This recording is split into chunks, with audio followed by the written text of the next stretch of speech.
We're going to stand and have a pledge and a prayer. I pledge allegiance to the flag of the United States of America and to the republic for which it stands, one nation, under God, indivisible, with liberty and justice for all. Remain standing. Lord, we thank you for this time that we have together. We ask for your blessing on the staff and the students as they enjoy their summer break, or they're here for summer school, or just doing their things. We ask for your protection on them, and that you would give them a good number of weeks off until the new school year starts. We thank you for this board, and we ask your wisdom in our decision making tonight. All these things we ask in Jesus' name. Amen. Amen. All right, we will call this meeting to order. And the first item on our agenda, because this happens every June, is the election of board officers. For the public's information, before we elect officers, so the May election, we did not have to have a May election. Mr. Lloyd Little ran unopposed, and Mr. Brian Lambert did not run for the open position. However, nobody else ran for his position either, and so he is now considered a holdover, and he will serve a full 3-year term, as well as Mr. Little, who was elected unopposed. So those two board members are re-elected for the 3-year term that starts this month. So, that being said, we have to elect officers every year, and for anybody watching at home, you'll notice that 2 of our board members are absent. Therefore, I contacted each board member individually because they needed to have a voice in this with their absence tonight.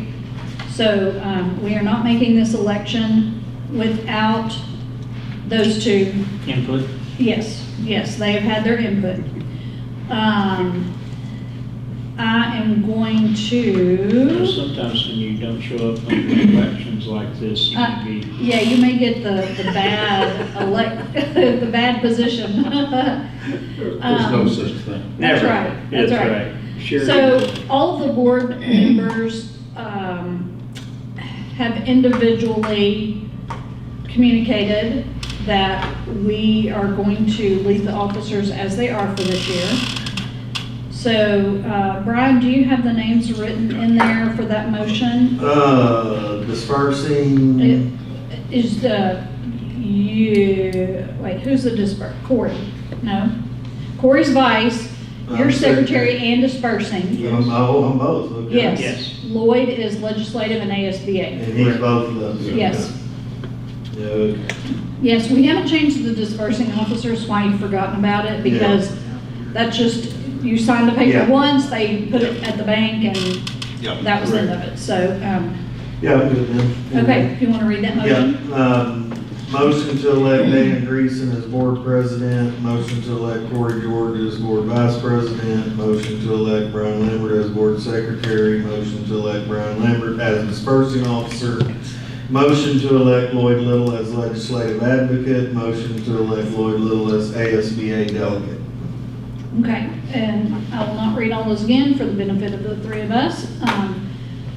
And if you have any changes you would like to make in this moment or questions, if not, all in favor, say aye. Aye. Aye. None opposed. That is approved 3-0. Next, we have our consent agenda items, and the board has had the opportunity to look these over. Board members, do you have any questions about the consent agenda items? They're pretty standard things, renewals and that kind of thing. So if there are no questions, we're going to consider them approved by unanimous consent. And we're going to move into the superintendent's update.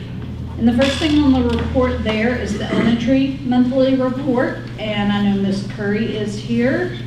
So let's talk about what's going on over at elementary. Well, Besides summer school, yeah. We are having summer school. Big summer school. We have almost 197 students in attendance, so Wow. that's pre-K through grade 6, so that's going really well. This is our 3rd week. The kids are doing really well, and they are working really hard for Monday through Wednesday, and then on Thursday they take field trips. Okay. Yeah, so that's been really neat. Nice. So they've really been enjoying that. As far as summer goes, our staff has been, kind of taking a break, and so we won't see them until July. So Ms. Freeman and I have been working on, lots of PD schedules for next year, planning and that sort of thing. She did update our disciplinary referrals in May. They did go down a little bit. Before, of course, that was kind of a short little month, but our staff attendance rate was really good again, and our students. I don't think we had any new from health services. And like I said, we're just kind of planning our staff development around our CKLA, which is our new literacy program Yes. that we're going to be diving into in July Okay. for 4 days here on campus. So we've got some trainers coming in, and then we're going to work together to pace that out for the year. So Good. yeah, we're Good. excited about that. I think that's pretty much it. We don't have a lot else going on besides that. So One question I do have, I noticed on your discipline referrals, it seemed, it said it was up 70, the major referrals were up 74% from May of last year. But then there's a note at the bottom that indicates the data may not be comparable to 21-22. So right, we used a different system then, which is similar to what middle and high use now to record their discipline, which was just a Google form. And so that kind of housed all of the data. And so this system is different. It's called PBIS, and it's Positive Behavior Incentive System. And so that goes along with our school-wide expectations around, behavior and discipline. And then that's a teaching tool, but it's also a way for students to, earn positive points. Teachers can record all of their data on there, which then parents can see as well, like if there's a referral. Okay. So it's just 2 different systems, so we can't really compare like middle school usually does, and they can kind of compare from last year to this year. Yeah. We couldn't yet until we've had this for a full year. So this was the first year we had this one. Okay. Yeah, so if that kind of makes sense. Yeah. I'm really happy about the 197 students in Yeah, it's been summer going really school. well. It's a lot. That It's is. a whole lot. It is. We have the whole elementary building full and the specialty wing. We try to keep everybody in the same location, so. Is it a pretty even distribution between grade levels, or do you see a couple of grades that are heavier? Yeah, 5th and 6th only have probably 15 kids maybe. Okay. Yeah, it's Primarily- mostly K through, yeah. Primarily K2 probably has the most. I think we have like 40 something kindergartners, maybe close to 50. Good. A lot. Good. So, yeah. That's And then I excellent. think we even have 7 or 8 preschoolers. So Wow. that's been a good little transition for them. That's so. awesome. That is really good. Thank you for that Mhm. report.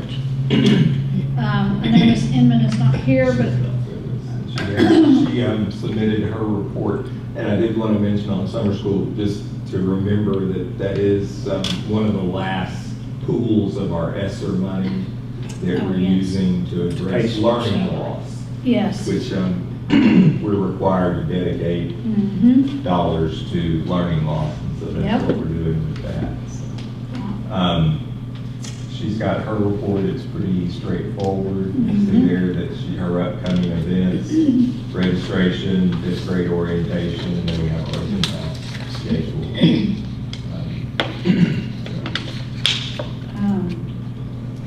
Okay. Any questions, board members, for Mr. Campbell? All right, Mr. Janaski is here for the high school report. Tell us what you got going on over there, Mr. Jake. Obviously, we're doing summer school. This is credit recovery for us. Mhm. Probably had 23 students that were assigned. Probably started off the year with 18 of them. So I had some who chose not to attend based on whatever reason. And of those 18 that are in there, I probably have 9 who have finished it because they only needed a half credit. Okay, So from 8 to 11:30, they come in and do what they need to do. They can finish. They can normally earn a full credit if they'll just sit down and take care of business. Have 2 teachers in the room with them to assist with questions or problems as they arise. And I've got some kids who are looking to to work on a full credit, and they're beginning the second half of that. So if they stay on task, they should be able to make that full credit by the end of next week. Very good. And you've got a little driver's ed going on too, don't you? Got a little driver's ed going on. That's not credit recovery. Right. That's bonus. Yeah, we don't want to say it's a crash course, but We hope there have not been any, who's leading? Coach Mungle. And Coach Mungle is doing it? Yeah, Okay. and he can take 3 drivers at a time, so he's got them, they do their classwork, and then he's divided them up into driving weeks, so Good. that they can get all those times in. Good. Did we do that last summer? He did. Good. I like it because that helps a lot of parents whose kids need to get their permit, their license and all that stuff, so. Well, it helps on their insurance with the Yes. driver's ed, they'll turn that in. So Mhm. between it and good student discount, they can save quite a bit of money. Yeah, that's awesome. And you have about the same dates for your new student registration and your open house.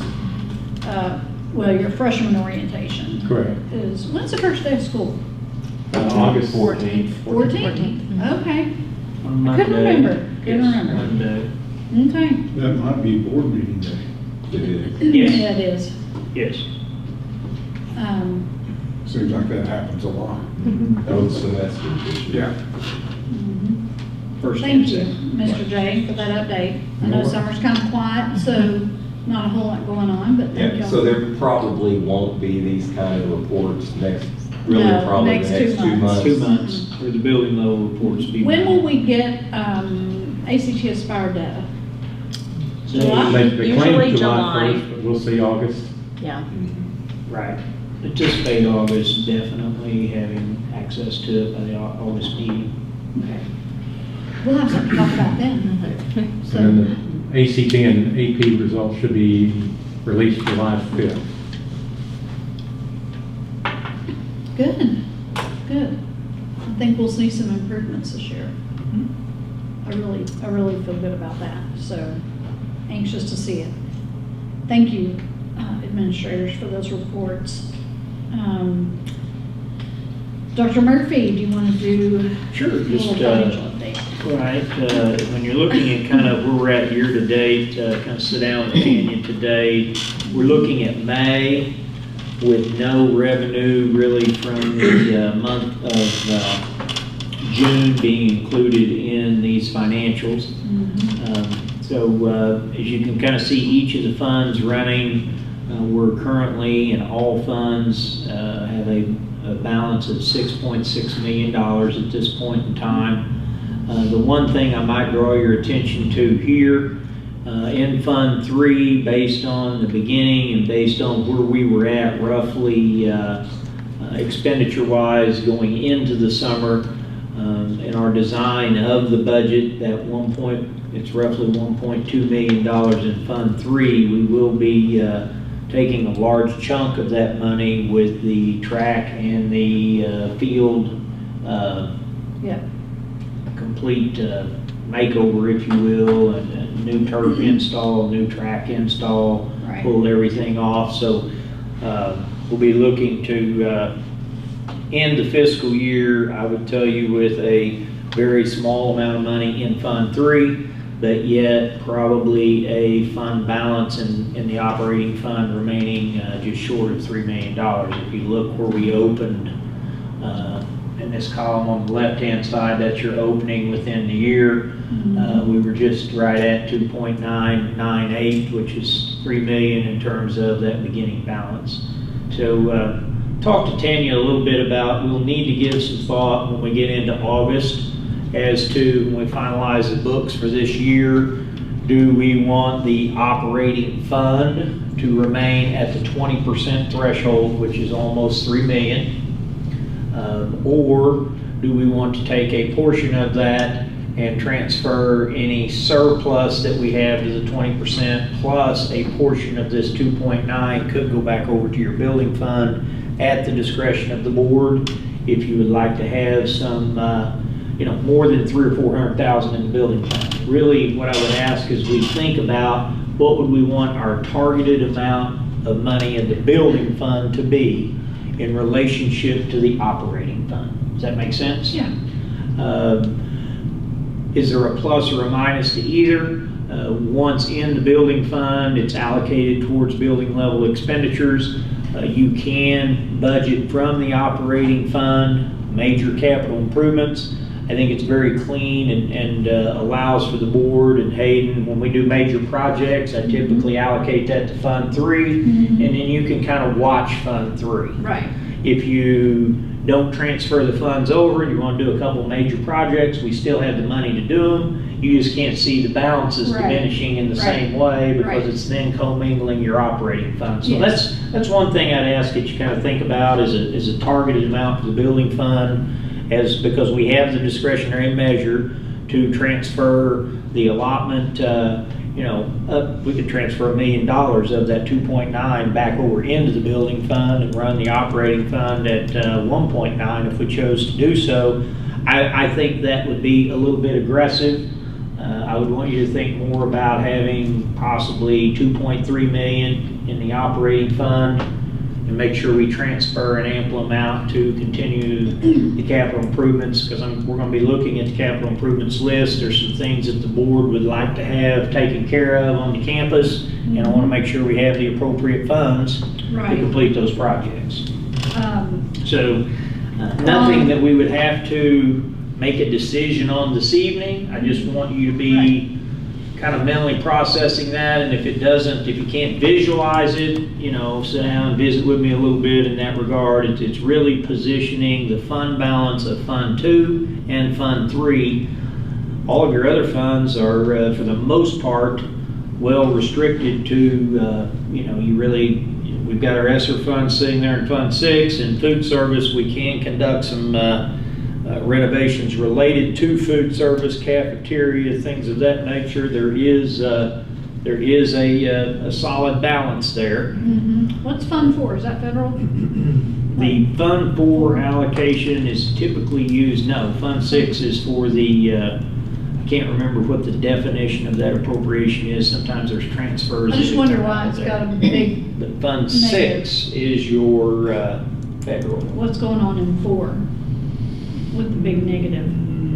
It's dealing with transfers, I believe, isn't it, Mr. Kim? Bonded indebtedness. 4 is the debt, and she'll have to do the transfer. What to you got pay. there is your overall payment on the year was $742, Gotcha. and so we'll transfer over from one fund to the other, and that'll zero back out as we roll into the beginning of the next year. We typically do not hold a balance in Fund 4 Right. It started because at we 0. have a designated payment, and we pretty much know what next year's payment's going to be. Mhm. So we transfer, zero out, and roll again. But yeah, it is debt. That's right. Okay. So that's kind of that side of the picture. When you look on the other side of the picture, where's the plane going to land? As I've always kind of alluded to, is it in the middle of the runway, a little short, a little long?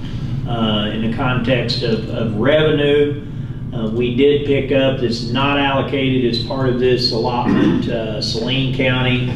It's kind of unique. There was a mortgage company that failed to do submittals on time. And I don't know if any of you heard about this, but Garland County put together a mid-month type of payment. I think there was actually, you guys may have done an article, I think, locally within the paper.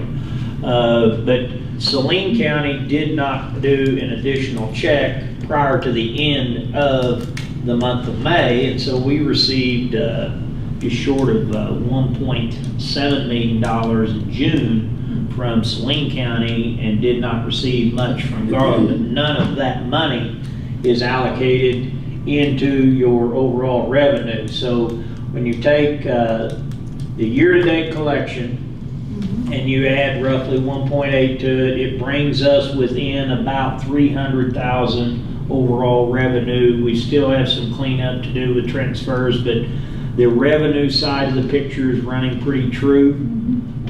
But it's a little bit early for me to tell you kind of where this whole thing lands out. Depending, typically, if we have a surplus in the budget, we've typically taken the surplus of the budget and transferred that to the building fund. if you recall. Because of the legal status of Correct. not. Of not exceeding maintaining 20%. Of your budget. So by law, you can't exceed 20%, and so you take that surplus, you move that back over into Fund 3. Yeah. But I can't really tell you what we need to do in terms of that allocation until we see kind of where this surplus is in relation to, if you have a smaller surplus, then you may want to, if you have a new targeted Fund 3 amount, you may want to take a part of that 2.9 million and reduce it slightly with that surplus. Other than the 1.8 that we're gonna receive from Celine, do we anticipate any other personal property taxes in June? We don't think that we're going to get any others. I think we're real close to finishing out as it relates to that. So revenue as a whole could be a $250,000 shortfall only in funds 1, 2, and 4. Right. This is exclusionary to your federal funds, and we have Right. used the ESSER funds to help build our budget, if you recall. On the expenditure side of that platform, we should, I would say, come in, we're at 84% now. Tanya said she's run June and July payrolls, and we've got roughly, if you look here, and when you look at salary and benefits, and you look at year-to-date, the remaining balance in relation to the budget, there's going to be about a $200,000 surplus, and the rest of that remaining balance is already spent. So she's run those numbers out. So everything seems to be running somewhat as projected. You know, do keep in mind that the new assessment, we've not experienced the new assessment in its whole, because we've had some collection in the spring, but we'll also have some collection in the fall that we've not experienced with our new assessment numbers. You know, until we get into another budgetary cycle, you won't be truly feeling what that new assessment threshold of about a 9.5% assessment increase, what that will feel like moving forward. Yeah. It's kind of that time of year where we're kind of getting nearing the end of the fiscal year, but trying to culminate some major projects for summer work, allocating resources and funds to complete those projects, and we'll be talking about highlighting a few of those projects in Hayden's report regarding capital improvements here shortly. But is there any generalized questions specific to how we're running on the expenditure or revenue side? On the building fund balance at the end of May, how much of the turf and track is unpaid out of that? At this point in time, I don't know that we've given them a down payment of any degree. If you look back, we will owe them roughly $880,000 upon completion. So you could look at your overall 1.2, you'll have 300,000 roughly, well, 9, you'll have about 300,000 remaining of that 1.2 million in the building fund as it sits right now. Okay. So we'll make a full payment of that. We've not done the walkthrough. Sometimes they ask for half. In this given instance, they've not invoiced us. Right. And the only other thing, while we're kind of on that topic, our change order for the Naylor board and the one drain line, as you noticed in that, what you approved in consent was very minimal. So what you approved in your original bid, comparably to the other groups, we didn't have any significant surprises. That project's going to complete well within what we originally approved. And August is when we normally do the transfer out of the operating fund into capital. Okay. Yeah. You'll see it completed in August. The work is typically done between the July board meeting and 1st of August is typically when we know where we're at. Okay. Because she has to complete each of those transfers, such as that, what's out there as far as a transfer to cover Fund 4 Right. that Dana was inquiring about. So we'll be sitting at about 275,000 Just short of 3. in the building fund after that's done. And that's gonna impact what Hayden's got going on, because there's nothing that's, So let's kind of process that. Right. So if you know that you have that left available in cash, Mm-hmm. if you recall, I kind of gave you an earmark of no more than 400,000 for the summer, just based on what we might have here available, and then the potential of a surplus that could be transferred into the building fund. Right. So you're gonna have this amount of money in the building fund as we stand today, once we make the turf payment. Okay. Once you transfer money over, you still have available funds to expend for capital improvements out of that. And the reason I said that you may want to take Fund 2, where it says 2.9 million, and target that to be roughly 2.2 million, is you've had a year where you've had a significant building project fund amount allocated, $800-some thousand.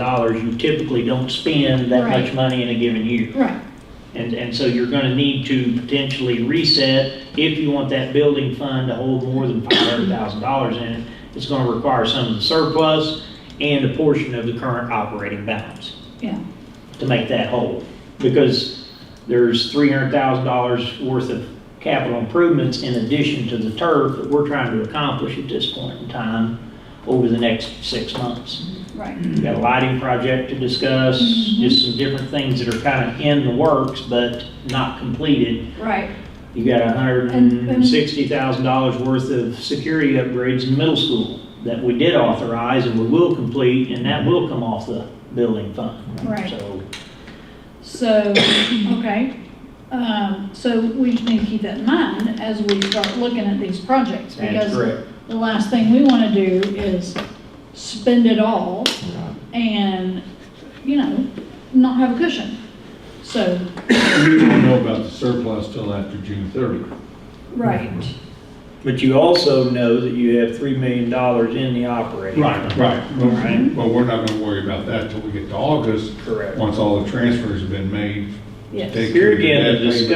discussions that we are needing to have would center around the financial goals of the balances that you want to see in the operating fund and the building fund.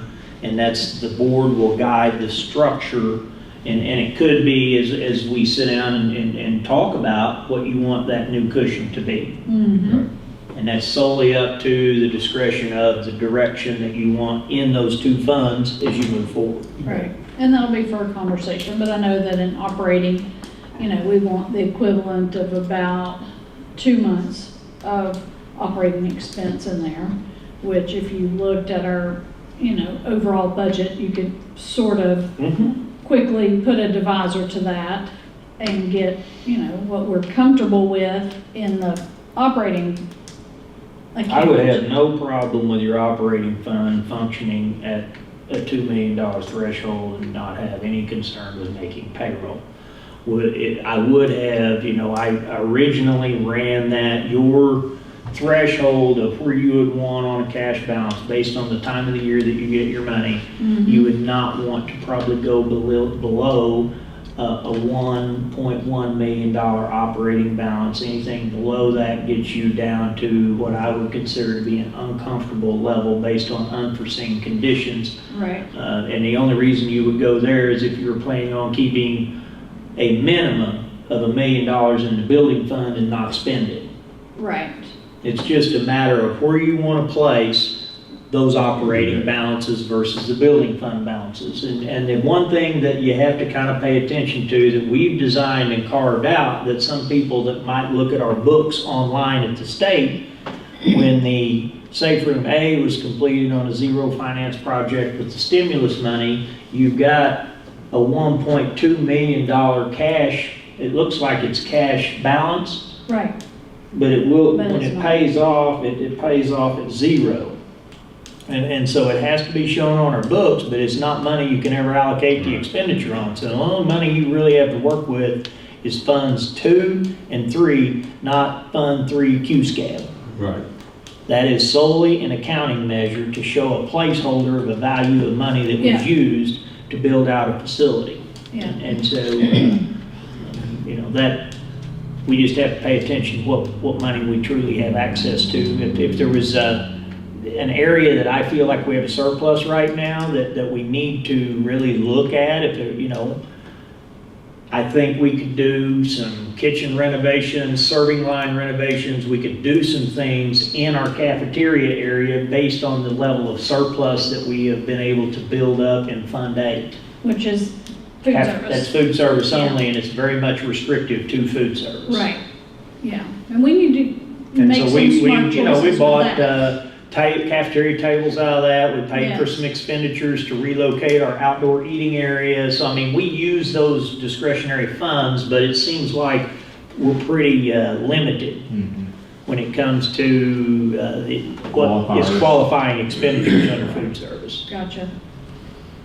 Okay, that'll be for another conversation, but as y'all listen to the capital improvement list, Correct.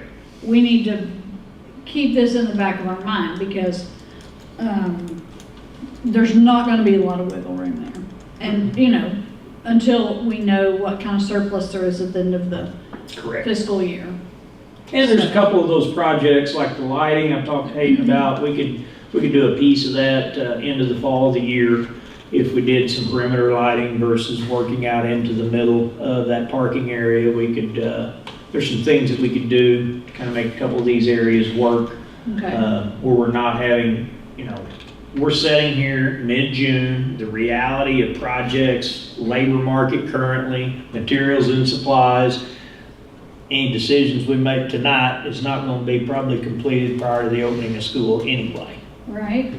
So it's not super time sensitive. We've got the middle school deal rolling. We had to get it up and running, and so we have that as a completion date. The work that you allocated as far as the turf, the track, all that'll be ready for the opening of the school year. Good. And I'm going to kind of shift the topic to the board meetings because I do want to allow Yes. him to elaborate on these projects that we're talking about. Yep. But I tried to have you guys give me some input. The July meeting, we're kind of shifting. That's going to be the only meeting we do on I believe that's a Thursday, is it not? It is Yes. a Thursday. Yeah, because of some conflicts in training at a board level, training at a admin level. We're going to squeeze that meeting in on that Thursday in between those training sessions. The Southern Regional Uh-huh. Board's going to be in Hot Springs, I believe, that following week. Yep.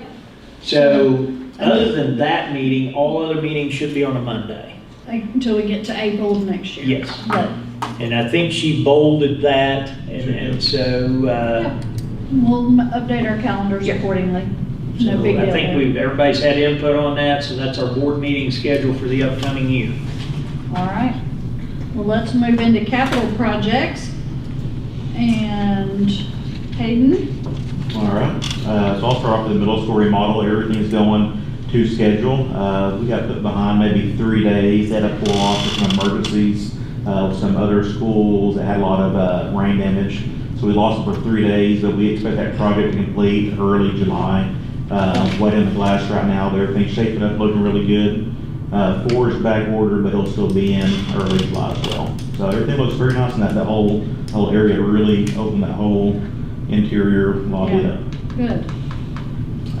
Moving on down, now all these items that are highlighted in blue, or these major items, Uh-huh. did go out for bid. So we're required to bid these, anything over $20,000 for 2 weeks. So all these are bid. 2-4 hallway, that is one that, I would like to have recommendation on, get that approved tonight. That is our 2-4 bathroom, office, hallways, The HVAC. all the HVAC. Walk through yeah. over there. So the highest bill down came in at 45. The one that we would accept, if approved, would be the 25,122. And that's for 2 5-ton units going in the attic. Now there will be an extra expense on our part, separate from this, just to cut a 4x4 access hole to get up to the attic. Yep, So we're looking at, under $1,200 for that, maybe a little bit less. okay. So moving on down, number 4, this was another one that's been on the list for several years. This is a project that could get completed before school starts. Yes. If approved, they'd probably start tomorrow or Wednesday. And this, we discussed it last month. Yes. The ins and outs of this retaining wall Right. and the whole area there. Right. And you're still going with not doing the retaining wall, but like this specialty Correct. wing down there. Right. But just, rocks and then a lip and a railing. Yeah, so what we would do on top on the roadside, we would cut the asphalt, we'd square it off with an asphalt cut line. We would lay pretty much a 2x8 form, so get an 8-inch pour on the grade of the road. Right? You got a And curb. That'd be a curb, and that's what we'll put our railing on, because anything 3 foot next to a roadway that's off of an incline like that, we're required by code to have a railing. Yep. So the 8-inch would be sleeved with PVC pipe, and we'd put railing down inside that. And then kind of look, if you're driving under overpass, you see how the concrete's poured at a slope. Yeah. So we would do that same type of measure right there. So instead of doing a wall, we could easily do the wall, just a permit to have that done. We're looking at close to another $10,000 worth of permitting and civil engineering, Due to the height. because anything over 6 foot requires permitting for civil engineer. Yes. So this keeps us out of that threshold and would easily be able to get it done before summer. And number one goal here is taking care of erosion in that area, because that water always undercuts that road. Yes. So if you think about is if you drive around and you're in the car rider line at the elementary side, and you have the retaining wall, and then you have the entryway into what, for anyone listening, where Playground. years ago you used to park and walk up the hill to the football game, which is our hard play parking lot, or our Right. hard play recess area. The reason we feel like that we can get away with not having to do a retaining wall, that retaining wall was built by the specialty wing because it was so tight to the road. Yeah. You can barely walk around through there to the corner of the building. Up here where we're gonna be on the upper side, if you remember, we had ample room to walk between the playground, and so what Yeah. we could do is we could do basically a contour of what we think's 3 to 1 and just Right. pour that in concrete, get a good level walking surface and eliminate all the rock, debris, what you guys walked up through during our walkthrough. And we feel like this would be probably, as he indicated, it could save us between $10,000 and $15,000 overall, Right. based on the scope of the work by doing this. And I think if you're driving on the roadway, it's still gonna have the appearance of a curb, railing, and mirror what you have down around the retaining wall I area. agree. So I think we can get to the same result. We definitely want to have something there to keep a vehicle from protruding off the roadway, which currently we don't have anything there, except, I think some ballards Correct, it's Bellers. Yeah. at this time. I think So that's that we all project. agree that, and Hill and Cox will do the work. Yeah, since they're already on site, they're gonna really help us out on having a supervisor fee. You Okay. know, we'll be paying one, but not as aggressive as it would be if they're coming here to do just that one job. Okay, good. Because So they're still pretty working good on middle price. school. Yeah, they're giving us almost, I'll tell you, when I was bidding it out, my bid came in at 42, and keeping that guy here on site, we're having to pour concrete for our ballards out front, Uh-huh. so they can get down to 37 for us. Okay. Good. So items 3 and 4 would be my two highest recommendations that could for sure be done before school starts. Okay. So do you have any So- questions about those before we move down to the sign? So if you did those two, you're roughly looking at 50, 62,000. 62.3. Yeah. So you're up 62 grand on that. Plus the 147 on the middle school remodel. Correct. Right. Which is a total of 210. Right. All right, so you're 210, just so we're all On the same page. staying up to date here. If you want to click on that LED sign, I don't think it has the image attached, but you can see. So we went out for bid on the sign as well. I know this has been a topic in many board meetings. There's no. Okay. I know I sent Dana the image. I can pull up. Okay. So this is the lowest bid. This is A signs. They're located in Benton, borderline Bryan area. They've done a lot of work in Arkansas. Again, lowest bid. So this would be a 5 foot by 8 foot sign. It'd be the same size we have outside now. So our current sign had lightning damage, and they no longer made parts for that sign. So we cannot fix the sign. So the lower half of the signs burn up. It's burn up. And so we use the upper half of the sign to have constant tagline of Go Cobras. Yeah. That's what you see on it. And to get it at this price, we are having to keep the current pedestal that's on there now. Yes. Just that was another $15,000 just for A new pedestal. structural Yeah. pedestal. So we're keeping the same, what Didn't we we had. talk about needing to And move this that? includes moving it, yes. This does This include would moving move it? it with the same pole. And they're applying skirting around the edge where you would not see the existing pole. Right. So it gets it kind of, if you don't like kind of where it's at, if you want to get it in one, RDOT's pretty much done. We can now begin to encroach back towards the right-of-way point. Right. So we can Yeah. begin to move our sign was back out of the way, so all that work can be done. We can move the sign. If Okay. you recall, the sign sat originally Yeah. on the middle school side. Yes. It did. And so, we have looked at kind of taking it at a 45-degree angle, kind of towards our main entrance point, Mhm. and kind of moving it out towards the roadway. I mean, I like the place it is now in front of the gym, but it needs to be out towards the road. Yeah, Right. it just But you got needs a to nice be big moved out, empty space possibly there. over the Yeah. side. Instead of trying to find a place, Right. near the middle school. But, so I like the fact that this includes, The relocation of it. Right. it does it say that? I can get it. Yeah, it includes the moving on there. It may not just say it, Includes- but, Love for them to put that on there. Yeah. yeah. To be I can call installed him on and do existing it. pole and includes removal and disposal of existing signs. Right.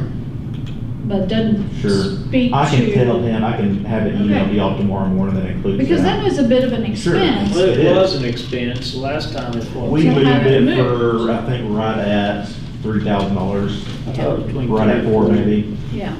So To I don't To want, move it. I don't want to approve something Sure. and then have him come back and say, Yeah. oh, I'll Right. move it for another 3 or 4. Sure, and we have time on this one because I asked him, Correct. I think last Friday, he said even if we place the order last Friday, we're 3 or 4 months for Out. it arriving. Okay. Yes. It'd be a fall project. It's in an area where you could do a project during the school year Okay. based on limited. So it'll also come in after we make any transfers to the capital project. Correct. Right. It's items, on 5 and 6, which is this sign and your parking lot, we need to get some numbers firmed up on each of these items, but really, they're not time sensitive for action this evening. We're just trying to get you fully aware of the overall cost.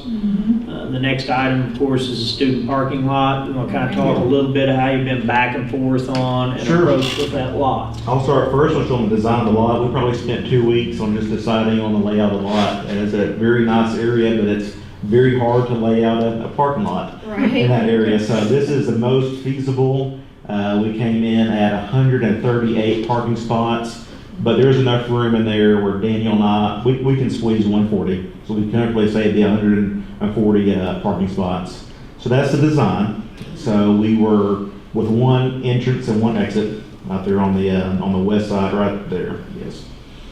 So for lighting, we were originally thinking kind of what you see at Sam's, Walmart, just your center lighting, where these ovals are at in the parking lot. Yeah. Those would not be curved around there. They'd be marked with the lines for the oval areas, and we could put the lights in the center was our original focus. It probably looked the best.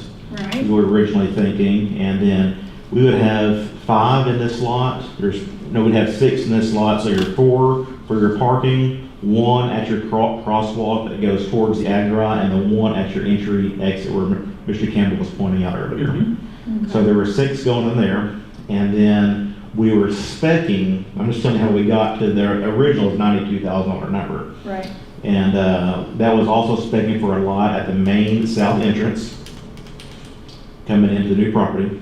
And then that was future junction boxes that would take us up the road towards the football field. If you wanted to If put we lighting wanted on the to. left-hand side going up the road, light all that up. And it would have included a junction box if we ever decided to do a sign that seemed like welcome to Fountain Lake School District, maybe brick mortar style right there if we were chose to, so we'd have extra Not a junction box digital, right but there. a Right. stationary. Yeah. Yes. Sure, just to define the entryway. Right. So that was the original total of $92,000. Okay. That was Hill and Cox on the holes and Zimmer Electric and all electrical for us. Okay. The pro to this, I know that number is very high. Back when we did the Agri lighting or the Agri welding upgrade about 2 years ago, we spent, the board, y'all approved $32,000 or $33,000 for electrical upgrade. We did that in a 480 volt, which is good, because we're saving tons of money on the copper side versus pulling a traditional residential or business 120, 240 volt. So all your Sam's, Walmart parking lots are all wired in or 480 or 277, so it saves tons of money in your wire gauge. So normally the wire is pretty thick, this wire is a lot smaller, you can travel farther and cheaper. So we'll be wiring it in that, pulling off the Agri. So we're saving about $30,000 for having new transformers. So that's a pro to call this. So we revisit this whole thing, Dr. Murphy and I talked. If we're looking at this image, I'm gonna scroll up just a little bit, Mr. Campbell. So south is straight down, north is straight up, right is east. So we started rethinking, do we just wait to save this money? Because now I'm down to about $62,000. If we drill the holes ourselves, we pull the wire ourselves to let an electrician come in and finish that job out, so they gotta do certified. Right. So now we're in the 62 ballpark, which I have presented now. Yeah. And that would be putting structure lighting along the east side, which is in the RDOT right of way, which we have to get permits for, which we would eventually get approval once they deem the project complete. Right. So like Dr. Murphy said, we would target a fall time for this project. At the earliest, based At the earliest. on, you know, our Okay. goal would be is trying to get this thing rolling and get it done before the change to daylight savings. When it gets Right. dark in the winter is when Yeah. we need that parking lot lit. Right. So what we're looking at now is doing the lighting along that east side. We would have eventually have, you know, pavement, a curb, and then your lighting structures. When I say structures, these are, you know, your big bollards you see like at Walmart, Yeah. your protective barriers, and Yeah. the light pole on top. Yeah. So that's what it would look like. But this is an area, I'll make two statements on this, and I appreciate Hayden's effort to keep these numbers as tight as we can keep them. This may be a project we need to totally outsource just based on the current staffing model that we have available on staff. Right. And so we've got to look realistically, can we do this the work project? ourselves. Right. And deal with the school year in session, Right. because things happen during the school year and things come up always that you have to maintain and that are not predictable. And so, you know, I think what I'd like you to really focus on is it can be perimeter lighting, or it could be this stage lighting in this regard. It's going to come with a different price point, but once you establish your lighting, it's creating the framework of your lot, and so you're kind of beginning to build out what this is going to be long-term. And so this is one of those type projects, you're kind of laying the skeletal framework for what it's going to be long-term, and so that's something we need to just really kind of try to envision over the summer, and kind of come back with full board here in July and kind of get further input. You know, we've got a couple of ideas on it. I don't know that there's anything we're doing, whether it be this or the perimeter look. You know, the one thing we did kind of kick around, depending on the angle of the lighting, what we don't want to do is get lighting in that parking lot at a level when we have entry traffic at our new main entrance that gets kind of somewhat blinded. Right. Whereas if you do the lighting facing inward into the parking lot, away from the roadway, you're less inclined, you know, sometimes those big ballards out in the middle of a parking lot can, you know, distract drivers, and we don't need that for people coming into that main entrance down there. When I say main entrance, it'll be a main sporting event entrance long-term, and a lot of times those entry points there are going to be in the dark. Where our student drivers entering there, most of the time will be entering during daylight hours, leaving during daylight hours. Right. This will be more of a, you're gonna manage this space for events. Whether they're going back into the gymnasium or whether they're going up to a ball game, parking on the south end, so. So I think this conversation just needs to continue to Sure. evolve. Sure, yeah. But And- this is the first schematic we've been able to show you. Yes, Yeah. yes. Wanted you to see it Yeah, Mhm. yeah, and see some numbers associated if you wanted to do it. yeah. And I do appreciate you trying to hold the cost. And it's a worthwhile project. You know, It is. for anyone just kind of tuning in here, we kind of in some prior meetings said we want to light this before we pave it. Right. And so ultimately, we do want to get ourselves in a position where the lot is paved, but we Right. don't want to go with, and here again, we're just using existing cash without borrowing any money to complete these projects. Right.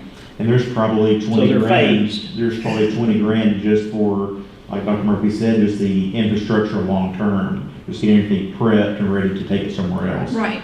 So that piece could come out, we do just a Yeah, lot, but I don't know that that's, I know. a responsible thing to do. Right, I agree. You know, Well, you're going to want a sign at the At end of some your point. property.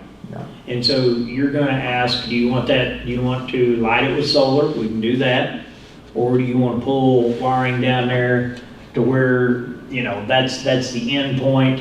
yeah. You know, And I think that's why the conversation, you know, needs to just continue still to. needs to Yeah. happen and not make a decision rashly, but factor, you know, a lot of things in. So I appreciate you continuing to have that conversation Sure. and develop those ideas. There is one thing on there that I do want to show you that's an update. It's not anything for, I want to quickly mention item 9, which is Bass Gym Weight Room addition. You might say, well, what's that about? That would be the removal of what is currently the removal of the volleyball coach office and the wall. And we put a new wall in and put all the coaches' offices together. Currently, over there you go in there, the referees kind of went in there next to the pad. That could become a third coach's office, take that wall out, and then you gain all that space down through there where the old hospitality room was. And all of that becomes conditioning facilities there, and then the hospitality room goes over to where the fax room, where we currently serve meals and prep meals out of the Family and Consumer Science area. That's got a fairly hefty price tag to it. It doesn't, to me, make a priority list, but it's a great project for us to give consideration to completing at some point. As we look at that, the other thing that you, some of the board members during the walkthrough, we've not had any restroom renovations up at the field house, and I wanted you to just kind of see some initial recommendations as to what we could do at the field house and what we were kind of discussing in that day. Is there any way to blow that up pretty big? So I would like to see those two go hand in hand, those two projects. I know it's not a project for right now, Right. but I would like to see them go hand in hand Yeah. and do it all together. For the gym and that one? Yeah. What you're saying? Yes. Okay. I mean, just if we're gonna address, you know. Each facility in the Yeah. same way, because we are Let's- talking about two facilities. Yes. They're getting dated, Yes. and it's But- based on current The age. field house is really dated. Yes. Yes. So I would even, if you had to prioritize them, I would I agree. personally would put that one ahead Yeah, of because you're the weight dealing room with addition. restrooms Right.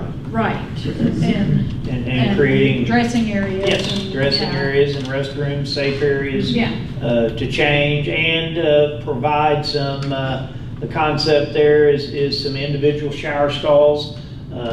In addition to what we currently have on the campus, there's not only a potential, you might say, well, we don't use our current showers, the design of our current showers do not make them conducive to usage. They're the old style, open shower environment, Right. and that ship sailed a long time ago. Right.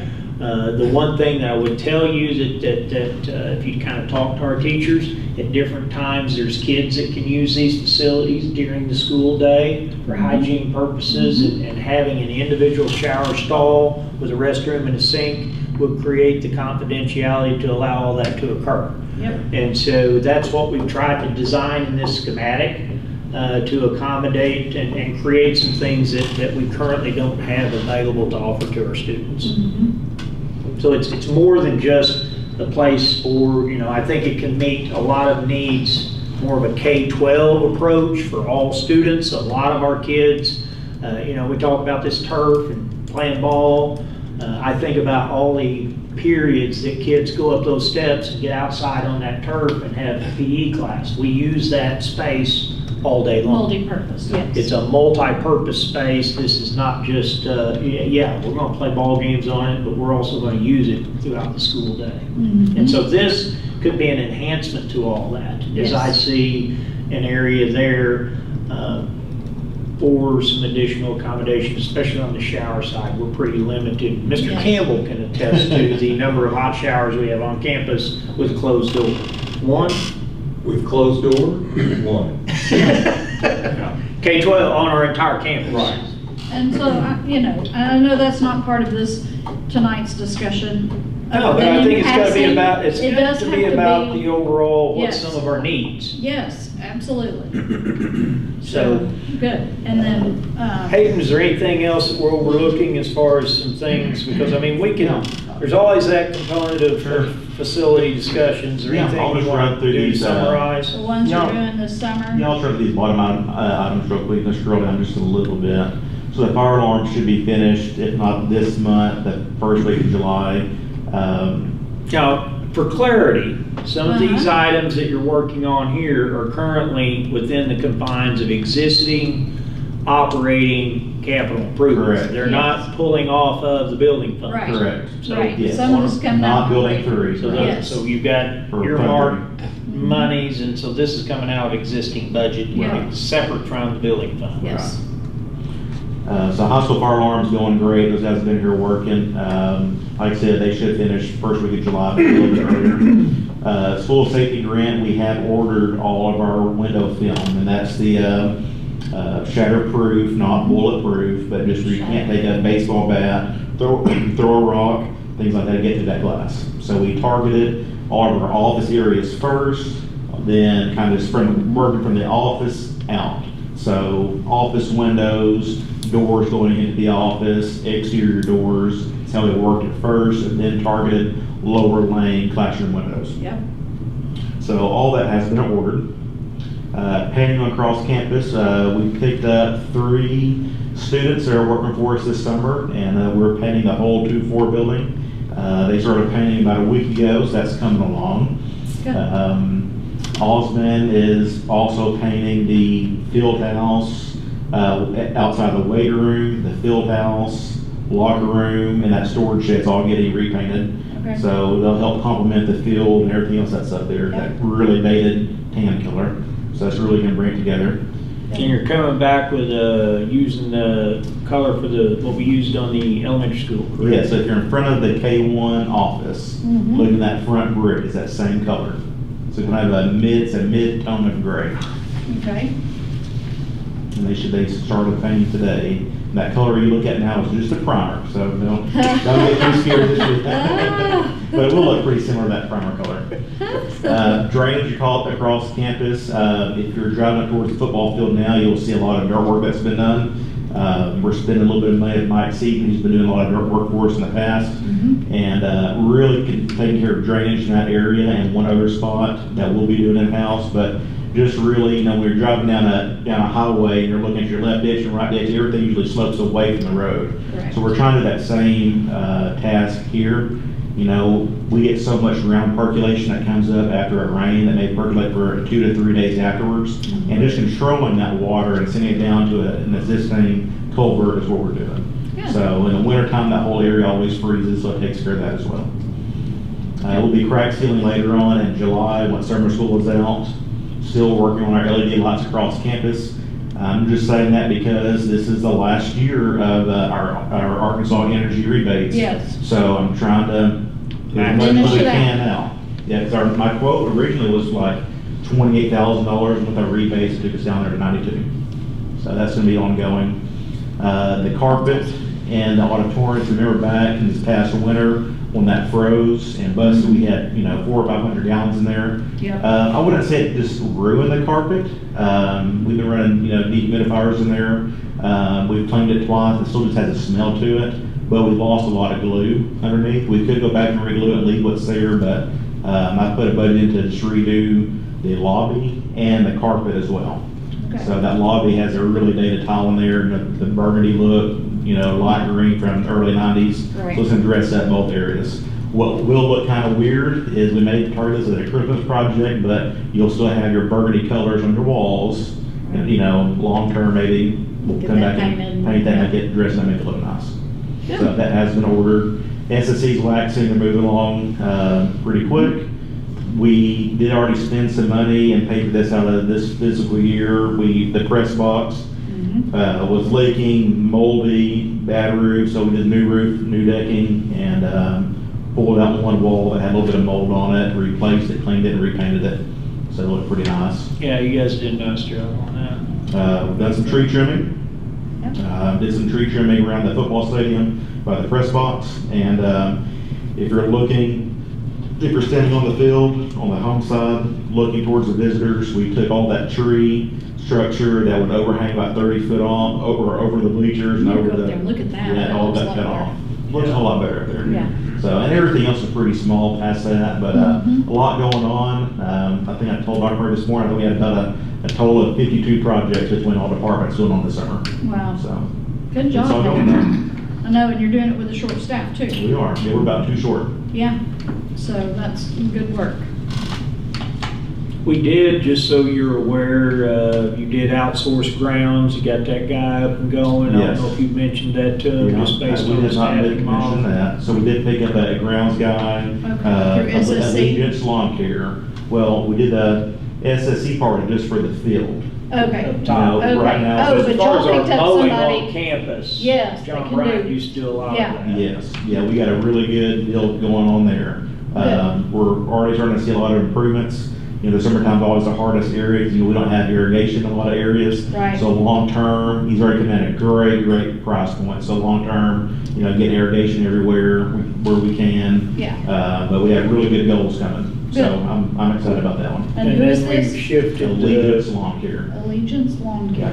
Okay. and we shifted current staffing with Josh and John. They're helping out on the bus garage side and Right. then still doing maintenance. Joel's helping in that same regard. Yes, So yeah, all three of them. Everybody, I have Everybody's nothing, pulling very complimentary to all of them, their cooperation, their willingness to get the job done. Yeah.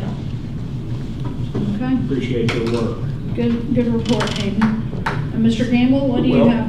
Were you needing motion Yes, tonight? on those First, 3 and He 4. he The needs a first motion. two, if we could, just so we have documented, each of those are above the $20,000 threshold. The question I would ask the board, are you okay with us doing, you said it was what, 60, you had the number, roughly 62,000. 62,000. We would want to do the HVAC, get that completed this summer, and then get that retaining wall done as well. Is there any Gotcha. concern with doing those two at a total of 62,000? And Do you have a motion on there? No, there is not a written. Oh, okay, we're just I'll gonna make up make a one. We're rule. going to have to make Okay. one on We're those going two to get items. clarification on the pedestal. Y'all had them reworded. Yes. And that's No, we're 5 not- months out, and we're once not- we accept the bid, it's got to pay for But we're not doing that one tonight. I know, but what I'm saying Yes. is, if we accept it, we've got to put 50% down. Right. Even though it may be 5 months out to get it finished. Sorry, I missed it, okay. Yeah, I'll just read these and get Okay. back to you. Okay, AC wrote them down. okay. Do them both. Yeah, you can read them together? 4 and 5. I'll Okay. read two Read them separate. separate ones. Yeah, two separate. Okay.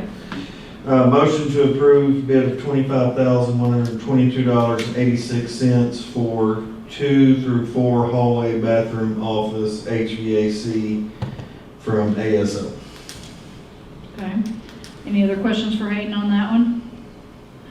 If not, all in favor say aye. Aye. None opposed to that. Motion to approve bid of $37,196 for retaining wall near 2-4 playground from Hill and Cox. Any remaining questions for Hayden? If not, all in favor say aye. Aye. That one is also approved 3-0. Thank And you. that's really the only two time-sensitive projects that need to be taken care of for us to try to get in the works prior to opening the school Okay. based on our conversations, Yes, correct? yes. All right, Good deal. well, thank you. Uh-huh. Thank y'all. All right, Mr. Campbell, you're up.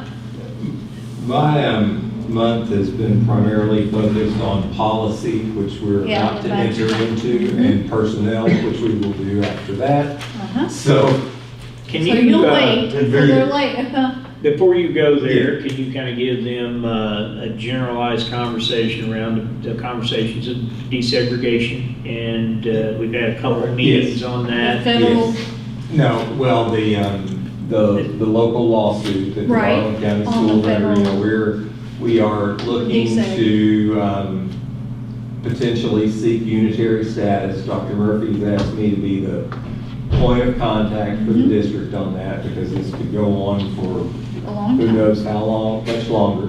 And because I've been here 30 years, and so And you're gonna has be the here 30 lawsuit more. settlement. Yeah. Something like that. So we are working with the Arkansas Public School Resource Center, and we've also had some interactions with the Attorney General's office, the Department of Education, the DSEG monitoring, and their legal department, trying to put together the affidavits that we are doing the things that fall within the lawsuit settlement from 30 years ago. Yes, And trying to seek unitary status. The Attorney General's office has worked unitary status for most of the rest of the schools in the state who were under DSEG settlements. Okay. And there were a couple of articles last week in the Sentinel Record from the other side, the initial plaintiffs, the NAACP and their attorney, Mr. Hurst, talking about really wanting to kind of see it continue, and in part because of where the general national temperature is in terms of desegregation. And so I'm not sure that's the, justification, but. well, I understand, I don't totally disagree at all. Right. But, you know, to say, and this was the quote in the paper, was that, you know, there are these laws about not teaching certain things and not teaching history in a certain way. Right. And so those laws that have now been passed are evidence that the desegregation settlement needs to stay in place. But only for Garland County? Well, that was Garland County spokespeople. Right, Correct. right. Representatives from the plaintiffs I won't that argue the were making point, those but- comments. So, Right. I don't know that We're that, still gonna be working toward that. toward end that, goal. yeah. And Yes. so that's what we're working toward. Timeline's multi-year. Yeah. Yeah, we're Unless submitting they some reset. affidavits, this summer, Mhm. and with a hope that we can file, into the fall. Correct. And then see where it goes from there. I think that in my own personal opinion, just because you Right. know, you get what you get, is that with the LEARNS Act and the opportunity within 3 years for a parent to choose to do whatever he or she wants with his or her child's education, Right. and the potential for state money to follow that child wherever they choose to go, I don't see how that can float out there and there be this desegregation lawsuit settlement that says in Garland County only, it's going to depend on racial percentages as to whether or not you can choose to go to a school. Right, and that kind of goes against the LEARNS. Yeah. Because we do, I have to sometimes put together a rejection letter solely based on classifications of race, because the intent behind what they designed was to try to equalize. Mhm. And so depending upon percentages of race, and so what he's alluding to is this voucher exists, and you choose to deny equal access, we feel that has its own degree of potential litigation. Right. So that is something that's out there, and we'll keep you up to date on that as we go along with it, but it's very early Right. Yes. on in Yes. the process. But And the we other are- Garland County schools are, We're all in in it it together. together. We're in it together and we're paying together. So Paying together. everybody's paying equal amount. When we have a fee, it'll go under attorney's fees, but every school in the county, regardless of size, paying an equal amount. okay, So- all right. Thank you for that Sure. information. Let's talk about the attendance bonus real quick, and then we'll move into our new business items. Really not much to say, other than we did have some people that paid attention to it, Yeah. and we did have some completers, a total of 12 in that regard, that had perfect attendance on the certified side, and that's a celebration. Yeah. I think that, and another 26 individuals that, we kind of, we had a lot there the first semester that remained within the 1 to 4 Yes, range. And yes. remember, we originally had a policy that we crafted 1 to 2 days, we made it 1 to 4. Right. So we ended up with 26 individuals. You have a total of 128 individuals who had access to participate. 25% of them. So you can kind of see where that fell out, and then,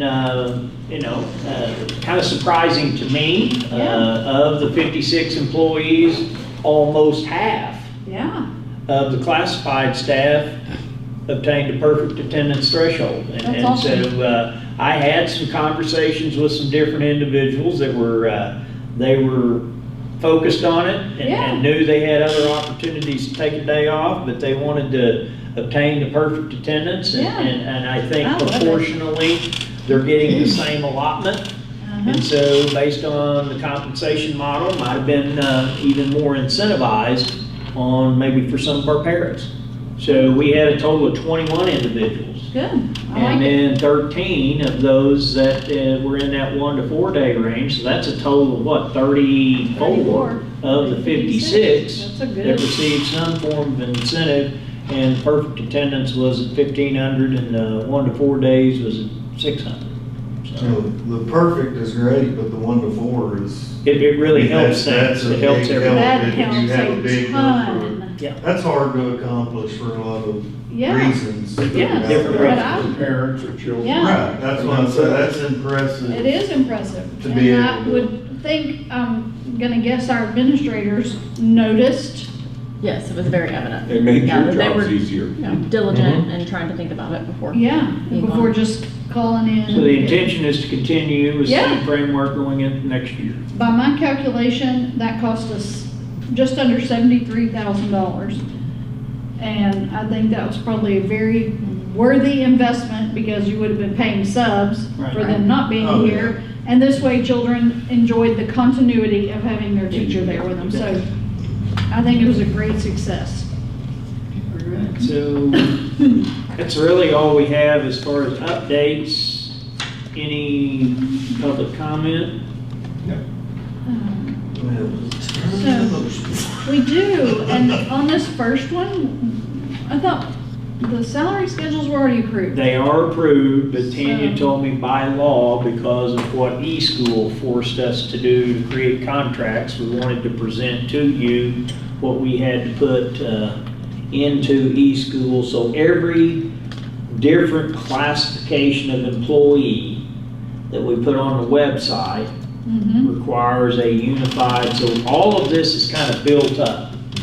And you're not approving anything different than what you've already approved. Okay, This is just formalized in the context of salary schedules, and this would then be placed on the Okay. website like it is every year. okay. And so, and Go back and also. look at this one right here. I do want to draw your attention to this one, because this will be something we have to contend with. Yes, because it's the same from years 1 to 14, which we know this is a one-year salary schedule that we did to accommodate the LEARNS Act, and that the PPC will be working on this for the following year's salary schedule. So at first glance, yes, I was like, wait, why didn't we change it? But I remember us saying, One year. Right. We jumped in basically and moved everybody to 14 years of experience because that's kind of where 50 grand hit the minimum. A couple of things here, as we think about salary ranges for experience, et cetera. The first thing we've got to work, there's a working committee currently trying to wrestle with the e-finance program, because to pay and structure and set all this up, you had to create lanes and schedules. Yes. And so this is a reflection of what e-school required, even though the board voted for a $50,000 minimum and $2,000 increase. And so when people, and you've seen these schedules across the state of Arkansas on Facebook teacher pages. Yes. And these teachers are looking at, well, I'm in step 5, so that means I don't get a raise until 10 years from now. Yeah. And that's not true. And so that's the piece we will have to wrestle with going into the fall, figuring out what this looks like for existing staff and then potential new hires. We position Mr. Campbell to know how to bring people into the schedule based on what we've approved. Yeah. But really, we're gonna have to figure out how we move our people, and do we move that in Yes. chunks of 5 years? Do we have a schedule that is reflective of an annual increase? And if so, do steps 1 through 6, 15, 14? 14. Does 1 through 14 all end up on 1? I mean, so there's some real conversation Yes. that is gonna come with a certain degree of, I'll call it angst, Yeah. in the context of, as we've talked about this whole, how we get to this new number and deliver what is perceivably fair, is what I would say there. But each of the schedules, if you start scrolling, are just in compliance measures, and what we're asking for here is Yes. authorization to then, Publish they've it. been approved, now they're published on the website, Yeah. we're good to go in the upcoming year. Okay. The only thing, to be totally transparent, is when you guys approved the $5,000 stipend as we migrated to food service, we built that into an administrative schedule Okay. here in the office. If you recall, 3 months ago with Judy Howard Yes. leaving the Yes. district, we were gonna have the ladies in the office Yes. take it over. So that would be the only thing that I know that's any formalized variance from prior year schedules based on prior board action. Okay. And I know we had all that discussion before we even read the motion. But hey, we went a little out of order, it's okay. Read us the motion, we all understand it. Motion to approve the attached salary schedules for 23-24 school year. All in favor say aye. Aye. None opposed? That is approved, 3-0. So go ahead and read the motion. Well, they're, Read the first one. we have 23-24 personnel policies, and then we have the January 5th updates and the May 1st updates, and those are all broke down. So we want to read those one at a time, I guess, because, What we'll do, it's, because there are a bunch, I'm looking at that list also. Yeah. I condensed it as much as I. You did. So I what you know. could do is, why don't you, I would recommend, you can do the first 2, and that gives you the latitude to discuss the first 2 motions. Mhm. If you turn the page, you can read those first 2 motions, there's some rescind and adopt, and then Yeah. we can have discussion on those. And then you can kind of maybe pick out a couple at a time, moving into the May updates. well, if we don't have a ton of discussion on the updates, we can do them one at a time fairly quickly. Mhm. It just- Right, and you won't on some of the we updates should- will be just that's what make the standard. updates Yes. are Or standard. just standard. All right, so we'll do, we have a motion to rescind policies 3.32.1 and 8.23.1, and motion to adopt policy 6.5 update. Okay. And I believe the 3.32 and the 8.23 were the COVID emergency Mhm. leaves. There you go. And then the 6.5 update visitors to school. Oh, yeah, right there. That's the, oh yeah, there it is, the electronics when they're, In areas where there is an expectation of privacy. Yes. Okay. These were the January updates. Okay. And so if I can just tell you while you have that up there, 4.5F, 4.31, and 5.29 were updated again in May. So that's why you have no action on those. Okay. We just take all that action on the May Okay. updates. Okay. All right, so in the January updates, we have a motion to rescind policies 3.32.1 and 8.23.1, and a motion to adopt policy 6.5 update. Any questions? All in favor say aye. Aye. Motion's approved 3-0. Now let's take May. May updates. take May, we'll just go through them one at a time. Okay. Be fine. Motion to adopt policy 1.24 with the second sentence reading, the individual selected to represent the board on the Dawson Education Service Cooperative Board of Directors shall reside within the boundaries of the Dawson Education Service Cooperative. Okay, let me take this one on since we've talked about this in detail, just so y'all will know. Part of the legislative session, there was a bill passed that they're trying to remove. In the past, superintendents have been on Dawson's board, the co-ops board. There was legislation approved restructuring that in an attempt to take superintendents off of it. For a variety of reasons, of which we can go into later. So, this policy now says that you can appoint, basically you can appoint whoever you want to the Dawson Co-op Board. It can be the superintendent, it can be a board member, it can be a community member, it can be an administrator.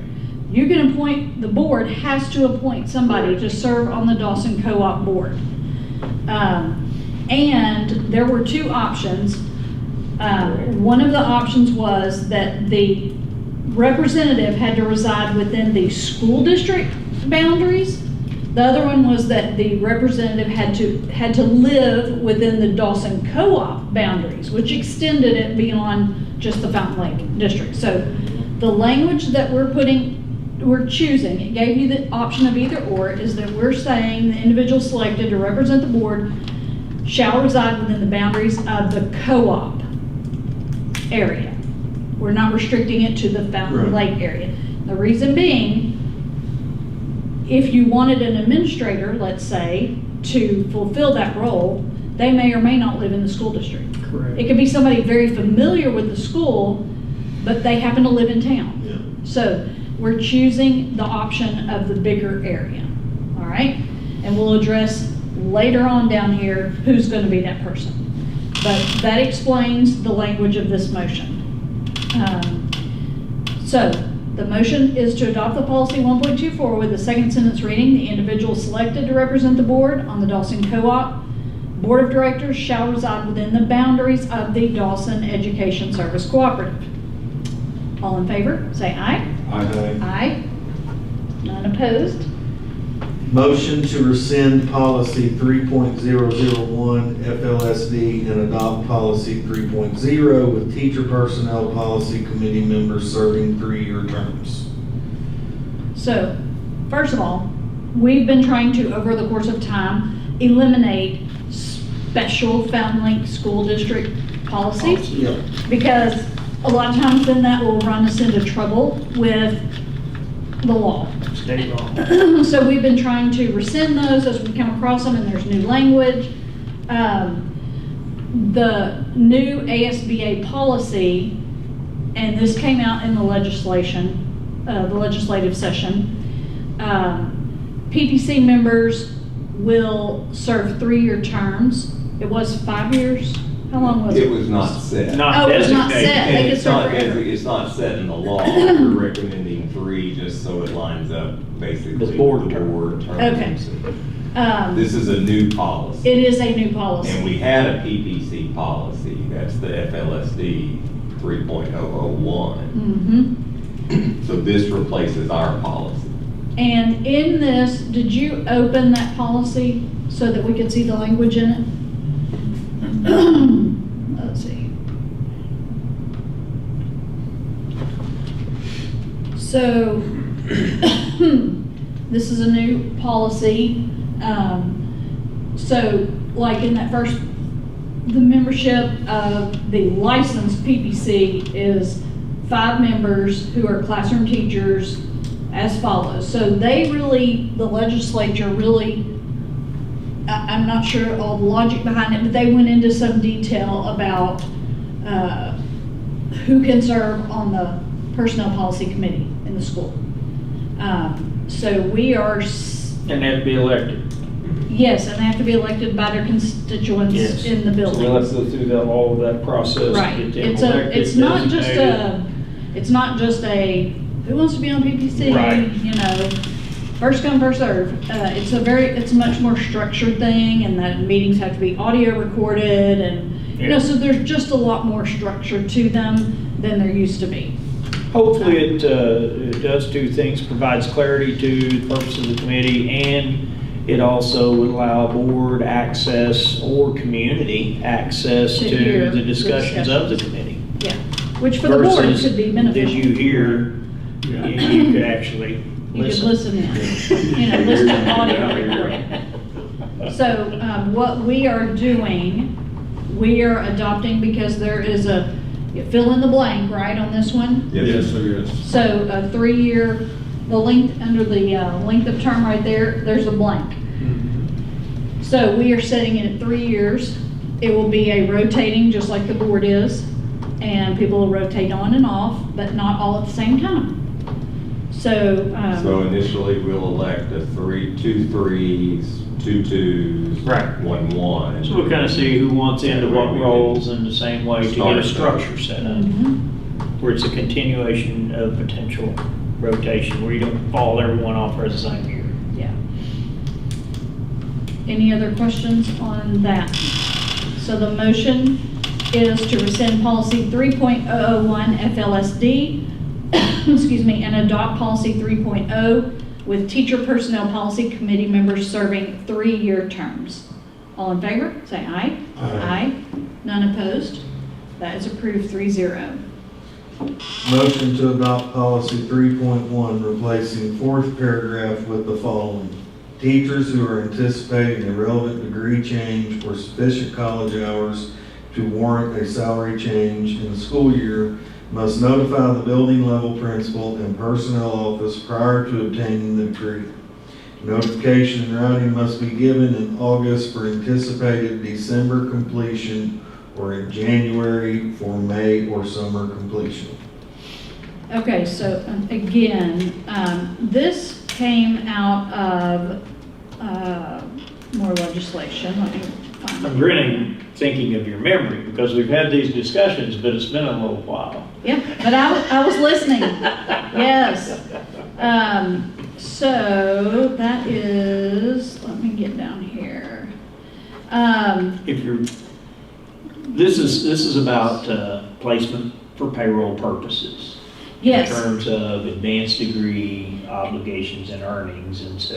And we're actually opting to keep some of the language that was in an old FLSD policy or that was in the previous policy, because the Yes. new legislation says, Monthly. or 2 weeks. They only have to, Right. they do it, they give you their notice and you have to make the change of payroll Make the within change 2 of weeks. payroll within a week or two. And there's no back It's pay, monthly it's payroll. only going forward pay. And right now, this one says no back pay as well. If they miss that deadline, then the onus is on them, not on the district. Is the way I see this. Yes. Okay. Right. And there's the footnote number 4, which pertains to this specific sentence. The sentence is optional, and so, but you do need to establish a date when pay increase is triggered by additional schooling. And so what we put in there is what we actually do now. Correct. So And that's we're just- not actually changing. What we do. We're What just we do. clarifying it. And most Just degree put it- confirmations occur, as I've explained to Mrs. Greason, they do typically confer degrees mid-year, December, end of May, year, yeah. in the December, summer. May. Yeah. Yeah, so this is, we're just sort of fitting what we do now into this new policy, which is a little more wordy and has a lot more detail. So, it doesn't, in other words, it doesn't change what we currently do. Any questions on that one? So the motion is to adopt policy 3.1, replacing the fourth paragraph with the following. Teachers who are anticipating a relevant degree change or sufficient college hours to warrant salary change in the school year must notify the building level principal and personnel officer prior to obtaining the degree. Notification in writing must be given in August for anticipated December completion or in January for May or summer completion. All in favor, say aye. Aye. None opposed. That is approved 3-0. Motion to adopt policy 5.6 with an appeal to the Director of Instructional Services preceding the appeal to the superintendent. That has to do with what used to be fair teacher dismissal? No, ma'am. No, what is this What one? we're seeking here is the opportunity for an appeal to occur at multiple levels prior to addressing the Board of Education. This is the challenge to instructional or supplemental materials. Oh, if a parent has an objection to curriculum, materials, books, Correct. whatever. Before it was teacher, principal, superintendent, Correct. and we are adding a layer of teacher, principal, curriculum instructor, Yeah.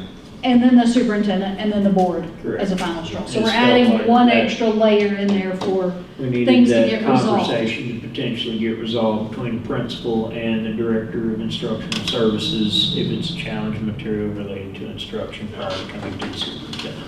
Yep. All right. Motion to adopt policy 5.6 with an appeal to the Director of Instructional Services preceding the appeal to the superintendent. All in favor say aye. Aye. None opposed. 3-0 approval. Motion to adopt policy 8.0 with classified staff personnel policy committee members serving 3-year terms. This is identical to the other one we approved. Yeah. We're putting 3-year terms on the classified PPC. Yes. And we don't actually have a classified PPC policy now, so that's why there's no rescinded policy. Okay.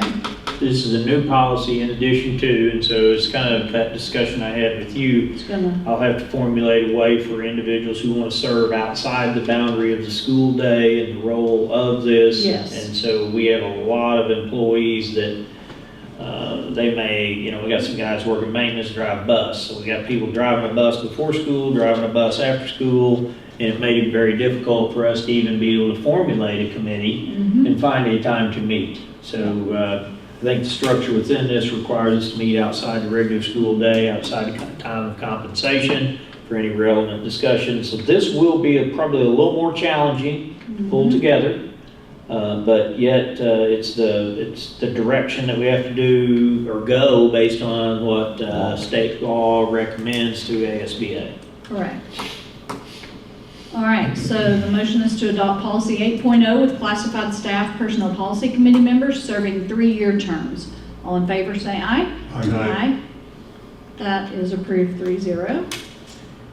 Motion to adopt all other May 2023 updated and new policies excluding optional policies 1.23, 3.56, and 8.46 with current district option selections. So your optionals that were there, let's kind of talk Yes. through those. The So you know what options you're that we're opting out skipping. of. 1.23 was Mhm. visitors school related to board members. This evidently went down somewhere where it was difficult to get a board member off campus. I didn't find that to be truly relevant in the context of the current structure of our board. You could keep it in your hip pocket if you ever needed it for future reference, but I didn't think it was necessary in our district. So that's optional, so we're not opting into it, but it did take you to a level, if you read the fine line, you could be arrested if you didn't follow what we had And, there. and since it isn't optional, we are thinking we probably don't need it, so. And then, but it's a good read, I guess. 3.56 is, What was that? in terms of, And trying- 8.46. And 8.46, kind of give me clarity there, I'm not. Oh, that was the maternity That's leave. maternity leave on both sides, and so the So reason I certified don't and want to, classified. I just want to make this statement. Yeah, Very unclear on the compensation model and the length of term. We've heard varied lengths of time, whether it's going to mirror FMLA, which could be up to 12 weeks. We've heard another term thrown out there. What we've not seen is we've not seen how they're going to compensate. And so most schools on the paid maternity leave are going to wait for these rules and regs to be Yes. written. There's going to be many things we're going to learn in this upcoming school year, as we've heard about. We'll wait until rules and regs. right.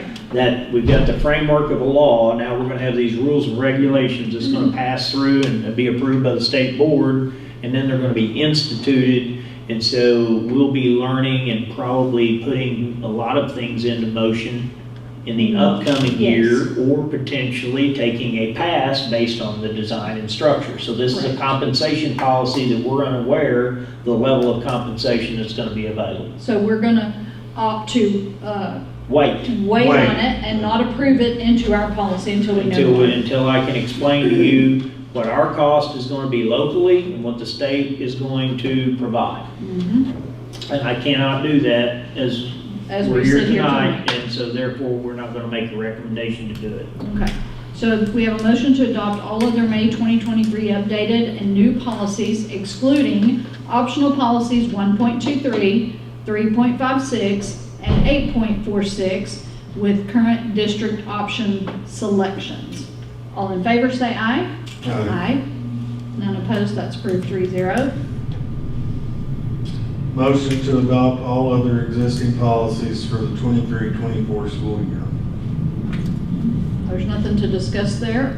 All in favor, say aye. Aye. That one's approved 3-0. I have a blank motion here, so do we want to? We have to, go ahead and, We have a motion to appoint to be determined to appoint as the someone. Dawson Education Service Cooperative Representative for 23-24 school year. So, just like Currently, that's Dr. Murphy. currently it is. You know, I have no qualms appointing him. Just to back up to the conversation that we had, you know, in this legislative session, there was probably some underlying desire to kick the superintendents off, so that if Or just kick them. if funding cuts had to be made, superintendents were not going to say, oh yeah, cut my funds for this or that. So I It would think, be instructional support. Typically, Yeah. your cooperative agreement with Dawson provides you supplemental instructional services. And so I think some of what you're alluding to, the potential, Yes. if you had community members serving in that role, working in conjunction with the co-op board of director, who is technically the CEO or superintendent of the 22 schools in the co-op.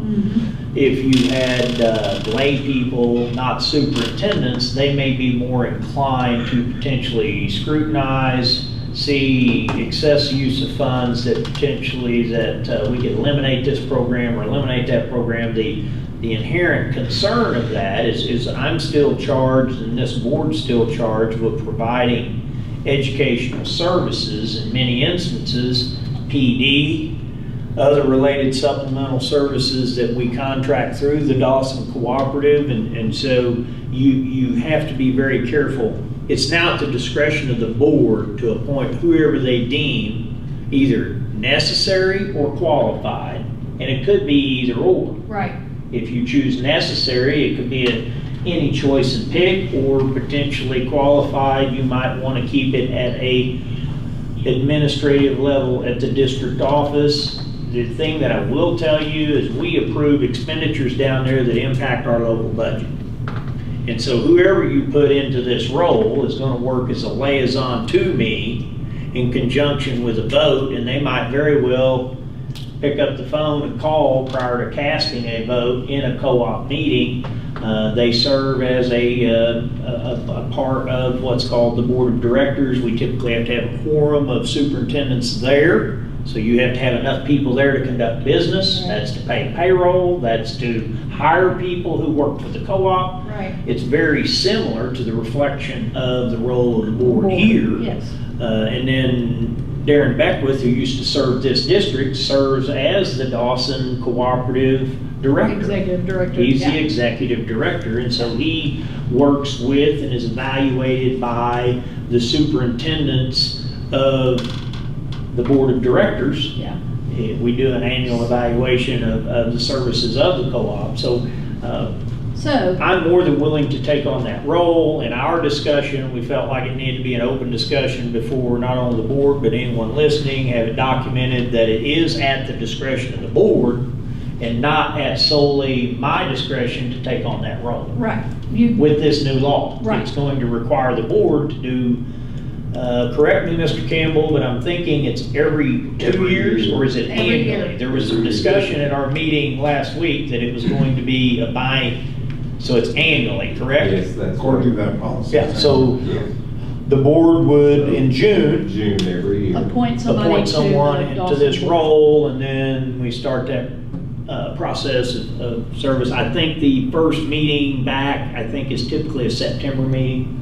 Something like that, after school starts. But yeah, I think this policy requires the board to take action in June for the upcoming Right. fiscal year. And so what I would just challenge the board with, and I know we're missing two of our members, is that, you know, there is some balance to be had there. Like, you get a room full of superintendents and the legislature comes down and they wanna, do this or that. Superintendents are not gonna vote. They're gonna vote for their schools. And I think that, so you do want you would hope that the people on the board would use common sense and not So saying that there's- superintendents don't, I'm just saying, Right. you understand what they were trying to get at, is Oh, yeah. that don't necessarily just lock in all the superintendents, because then we may or may not be able to get anything done. It Right? depends on what they want to do. Right. If they want to diminish the degree of educational services, you're going to find educators fighting for services for Right. kids. So, How would we not, be better served? With a community member. No, yeah. Is with a question that I asked. mean, so How they would we be better served? Because if there's gonna be that step in between, where as a community member, John Doe out there, impacts Fountain Lake, I gotta call Dr. Murphy now before I cast my vote. Or they don't have to. Don't They have don't to. have to. But if he wants to serve the best interest of Fountain Lake, He might want to. he might want to. That's true. Right, and so even if you appoint an administrator to that role, Mhm. obviously they're still going to gonna be have some Fountain Lake's communication. best interest Right. at heart. So, sometimes the legislature gets it right, sometimes they get it wrong. But you understand the logic that they were getting at by saying, okay, we want the board to appoint a person, and Or at least be aware of the process. it doesn't have to be your superintendent. Right. There's budgetary concerns that the superintendent brings to the table as a board, serving on this board, knowing, because Mr. Beckwith answers to his board, which is the superintendent. They help set the budget for Dawson. Now, and then, of course, they bill us back Yes. for the services that they Right. render to us. Right. So, in a sense, we gotta be careful that we don't let the tail of the dog wag the dog instead of the dog wagging the tail. Right. I mean, I personally see that this should be an administrator, whether it's our director of instructional services, Right. or Dr. Murphy. Right. I don't know that we want to pull building principals out of the building for their Because of the responsibilities. time, I told you the amount of time. Yeah. Because of the time involved. Yes, they'd have to But be. that's my personal opinion. Yeah. So, take it And- with that 2 cents. Yeah, and I started my conversation saying, I don't have a problem with it continuing to be Dr. Murphy. We all need to be aware of that option that we have. So. And it's now a board obligation to appoint. Right. Where In the past, it was Okay, not. so y'all are good with I'm putting good. Dr. I'm good Murphy, with and that. I'll read it with You his read name in it with there? his name, yeah. Okay, So, we have a motion to appoint Superintendent Michael Murphy as the Dawson Education Service Cooperative Representative for the 23-24 school year. All in favor, say aye. Aye. Any opposed? Mhm. But you only have it for 1 year. And you'll have to vote me back in. I'm sorry. All right, All right. here we go with personnel. Motion to accept the retirement or resignation from the personnel below for the correlating positions for the upcoming 23-24 school year. Erica Martin, paraprofessional. Madison Bellamy, paraprofessional. Rebecca Graves, high school teacher. Kathy Davis, special education teacher. Stacy Pryor, middle school counselor. Heath Long, middle school teacher, assistant boys basketball coach, assistant baseball coach. Gigi Bird, junior beta sponsor. Caitlin Young, elementary teacher. Do we have a need to discuss any of these in executive session? If not, all in favor of accepting these letters of retirement and resignation, say aye. Aye. Aye. None opposed, that's approved 3-0. Motion to hire the following for the correlating positions for the upcoming 23-24 school year. Amy Buxton, paraprofessional. Chastity Bryant, paraprofessional. Heather Adams, middle school counselor. Hunter Daly, middle school teacher, assistant boys basketball coach, assistant baseball coach. Ellen Webb, special education teacher. Hope Bratton, middle school teacher. Lee Holly Hensley, high school counselor. Obie Berry, high school teacher. Kendra Hutchison, elementary parent involvement coordinator. And Rebecca English, junior beta sponsor. Okay, do we have a need to discuss any of these in executive session? Okay, all in favor of hiring all of these new hires for this upcoming school year, say aye. Aye. None opposed, that motion carries 3-0. Do we have any other business? One point of clarity, I don't know, Mr. J, if it was in your report, but we did get to go through, Mr. Campbell and Mr. J served in the hiring process for the national park position. Yes. And because it is a contracted position, we don't have the announcement of that individual in a motion here, but Leland Green was employed to serve the high school in the career coach position, and I think he start date around August 1 or so. Yes. Correct. He'll be a National Park College employee. Right, work at the Fountain Lake And School work with for our kids. 50%. Yeah, I just wanted. Leland? Green. Leland Green.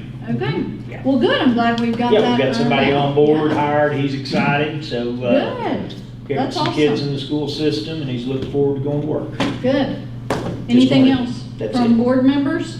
Mr. Campbell, Hayden, anybody? If not, this meeting is adjourned.